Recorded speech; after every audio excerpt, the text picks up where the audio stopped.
What is going on, everybody? How are you all doing? And welcome back today to another instalment of City Talk. And today, it's the morning after the night before. It was the Manchester derby yesterday. There's a lot to talk about from that game, but I think the overriding emotion that I'm going to be talking about today is one of just disappointment, I think, more than anything. Real disappointment after the way that game went. But if you do enjoy this video, lads, as always, make sure to leave a big thumbs up. Don't forget to subscribe to the channel if you are new around here. And any questions, comments, leave those in that comment section down below. Love reading your thoughts on the games, just City in general, how the team's going, how the season's going, all that stuff. So be sure to leave that down below. Always great to discuss it with you all in the comment section. But yeah, the derby was last night. It was a Thursday night. Very strange day for a derby. I think I spoke about that last time out. But I was just really disappointed because I can't recall a Manchester derby where United have done so little and we've not won. Well, I've never known a derby where they've done so little, full stop, to be honest. I cannot believe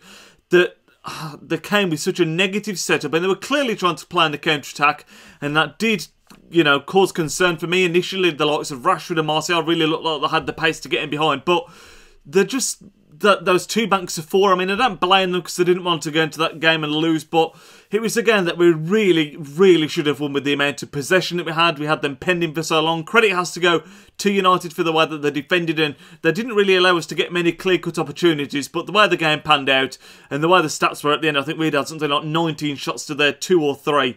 It was just a bit of a shame that we couldn't find the winner. But we're going to talk about a few of the incidents in the game in a bit more depth. But like I say, the overriding emotion after the game was one of disappointment not to have won. However, I think when you look at the bigger picture in the race for top 4 and everything, it could turn out to be not the worst point in the world, because we have got a nice run in. United have still got to play Arsenal and Tottenham, so you know what, it might not be the worst point in the world. But looking at the incidents in the game, I've got a few written down in front of me really, and like I've already mentioned, the initial thought when we kicked off was that I was really concerned about United's pace on the counter-attack. It didn't cause too many issues, thankfully, and it wasn't too long before we had the first major chance of the game, and what I think was probably the best chance of the game, full stop, and that was Aguero's chance in the first 10 minutes where he hit the post. De Bruyne put in a fantastic ball, sort of out of nothing almost. It looked like the move had died down a bit, it had been broken down, but De Bruyne put in a fantastic cross.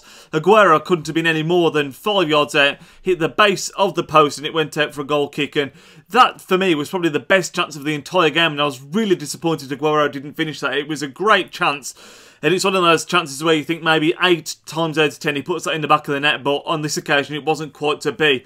I think the other incidents in the first half that I've got noted down, United did have a very good chance at one point. It was right towards the end of the half where Ander Herrera found himself completely free from a free kick but couldn't quite get his header on target, and there was another chance just before that. I can't remember what minute it was in, but Bravo flapped it across, couldn't catch it, parried it down, and I think it was Mkhitaryan had a really good chance to get a goal, and thankfully it went straight to Bravo. And apart from those two chances, really, that were in the first half, that was all that United did in the entire game, unfortunately.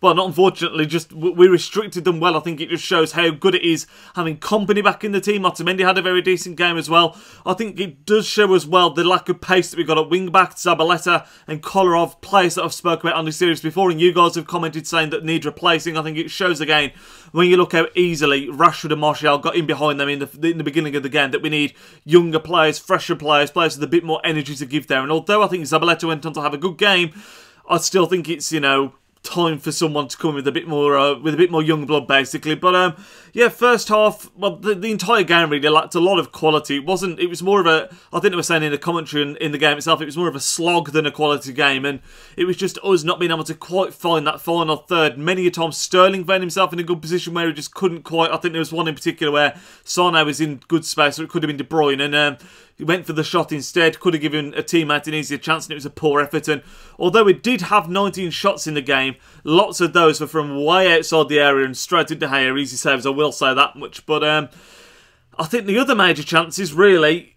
came quite near the end of the game when Jesus came off the bench. Of course, seeing him on the bench in the first place is a massive boost. Great to see him back in the shirt and playing. Did well when he came on. And I think speaking about him personally before the chance itself, it just shows we struggled to find the space to find a chance, and he'd been on the pitch for 5 minutes and found himself in a goal-scoring opportunity where he did put it in the back of the net, but he was offside. But no one before that point really looked like they were going to get themselves into that position until he came on the pitch. Aguero found himself in promising areas of the field loads of times, but just for some reason for me, it felt like he was quite greedy. He wanted to be the hero of the day. He didn't pick that final pass and kept on going alone, and most of them ended up being quite tame efforts. But yeah, like I say, Gabriel Jesus came on, got himself a goal straight away, but unfortunately, like I say, it was offside, and rightfully so offside as well. It wasn't a controversial decision at all. He was 100% offside.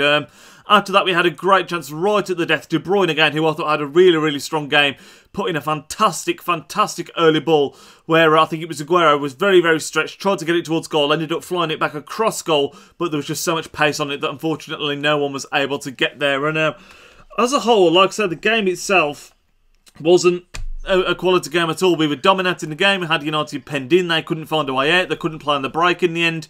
And it just ended up being a pretty pants 0-0 draw, to be honest. Like I say, very disappointing with the amount of possession that we had, the amount of what we restricted United to, that we weren't able to win the game. But bigger picture-wise, I think it might end up being a decent point in the race for top four, because you look at the other teams around us. Liverpool have still played a game more than us. Arsenal have still got to play against... have they got Tottenham this weekend? I think they have. United have still got to play Tottenham as well. United have also still got to play Arsenal, I think. So everyone's kind of playing each other around them, and we've actually got quite a reasonable running. So I think it's good that we've still got it in our hands, and if we were to win all of our games from this point on now, we would finish in third place guaranteed. So that is something that I think has got to be done now. We've got to finish the season strong.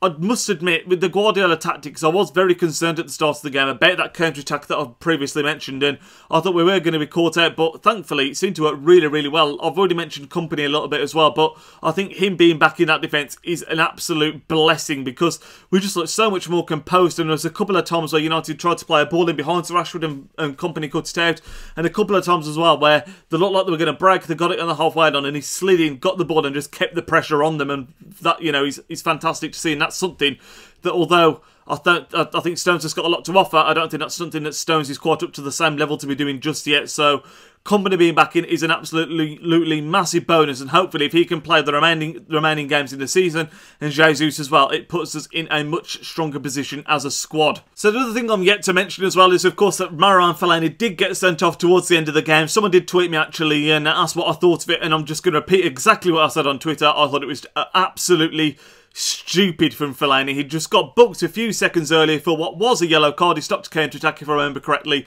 rightfully booked, and then as soon as we played the quick free kick, he came charging at Aguero right in front of the referee and went in with a tackle, which I don't think was going to be a booking, but then he went in and leaned into Aguero with his head, and all this was right in front of the referee. I think Aguero did wind him up a little bit, but that's just part of the game. It happens every week. Players try to wind each other up to get a reaction, and Fellaini just took the bait completely. It was absolutely stupid by the man, and it was 100% a red card. I don't think you'll find anyone arguing that. And the other thing I've not spoken about was Otamendi's chance from a corner, and what I will say again, I've mentioned De Bruyne had a great game. All the great chances I've spoken about, the Aguero hitting the post, all the chances, I can't remember the other one I've spoken about now, but all of them came about from just great play from De Bruyne. And again, this time it was De Bruyne that whipped in the corner.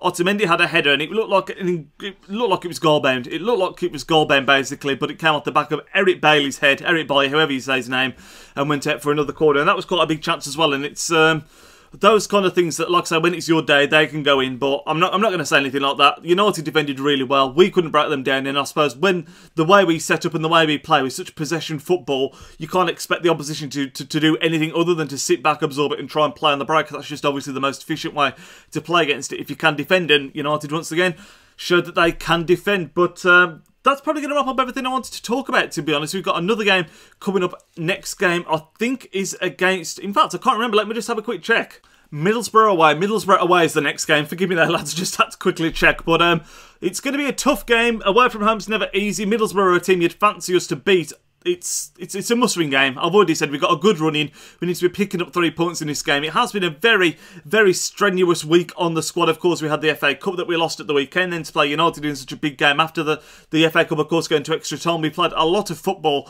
over the last week. But if we want to get that top 4 and keep it in our own hands and remain favourites to finish in the top 4 alongside Tottenham and Chelsea, obviously, which we currently are right now. I think we're the favourites out of the group that's chasing the Liverpool, City, United, Arsenal. I think we're definitely the favourites in the best position right now.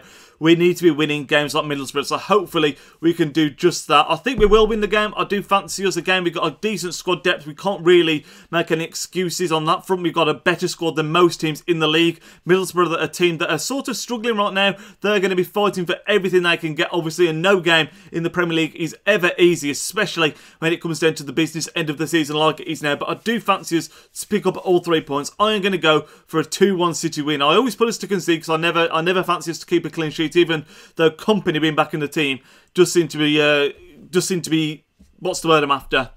Company being back, his return lines up with the amount of clean sheets that we've been keeping, basically. So hopefully, if he can start again, that'll be another bonus, and hopefully we'll look a bit more solid at the back. It should be mentioned as well, Bravo went off in the game, and Caballero had to come on. Not the end of the world, I imagine, if Bravo is injured and Caballero does come in. Won't be the biggest miss, so if Caballero does have to start, so be it. It'd be nice to see Jesus start this time. I don't know if he's going to be fit enough. He did come on late on in the game. Obviously, I think we're just going to see Guardiola increasing the amount of minutes that he's playing each game, but whether he plays or not, I don't know, but I fully expect us, and we should pick up the 3 points in that game, and like I say, strengthen our grip on that top 4 position. But that is going to end up this video, lads. Like I said at the start, if you did enjoy it, leave a big thumbs up. Let me know your thoughts on the Derby Day game, whether you're a United fan, whether you're a City fan, whether you're just a fan of a completely different club and happen to watch the game. Always love to hear your opinions and thoughts on City in general and on football in general. Like I said, any questions that you want to see me answering in the next video, also let me know in the comment section down below, and I will speak to you all with the next video over the weekend, lads. We should have a brand new player review and another episode of The Road to Glory, so I look forward to speaking to you all there, lads. Enjoy the rest of your day.